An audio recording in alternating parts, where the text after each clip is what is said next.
Sorolla, le peintre de la lumière.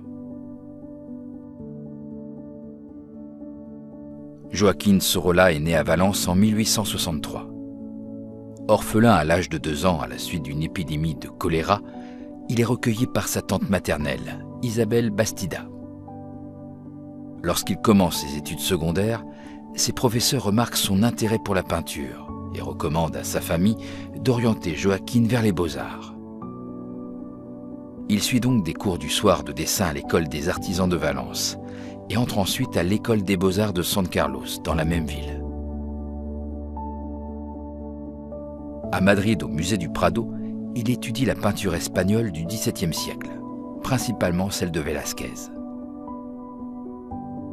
Tout au long de sa carrière artistique, il participe à plusieurs concours de peinture et remporte d'importants prix grâce à des œuvres telles que El Dos de Mayo, Les 2 mai à Madrid, dans laquelle il recherche de manière réaliste les effets de la lumière et de la poudre brûlée enveloppant de fumée les personnages du tableau.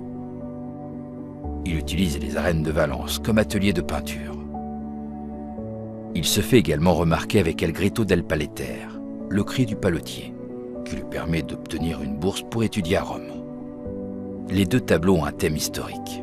Parmi ses autres œuvres primées sur des questions sociales, on peut citer Otra Margarita, une autre Marguerite, et Tristerencia, Triste héritage. Les peintres Gonzalo Salva et Ignacio Pinazzo l'initient à la peinture en plein air, qui deviendra une constante dans son œuvre, tout comme sa connaissance de la peinture impressionniste d'artistes étrangers lors de ses voyages à Paris.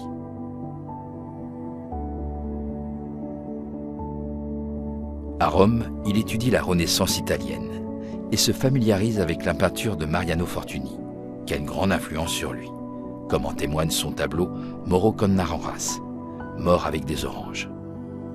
Il y rencontre également d'autres peintres espagnols, tels que Benlliure, Villegas et Salas.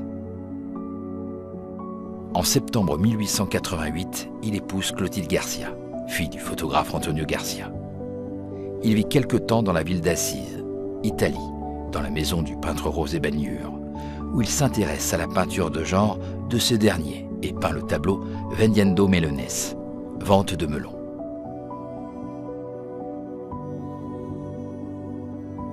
En 1889, lorsqu'il s'installe à Madrid, la période de grande splendeur de la peinture de Sorolla commence. Période au cours de laquelle il développe son luminisme et finit par être considéré comme le grand peintre de la lumière, grâce à son habileté à capturer l'ombre et la lumière, ainsi que le mouvement des personnages de ses tableaux.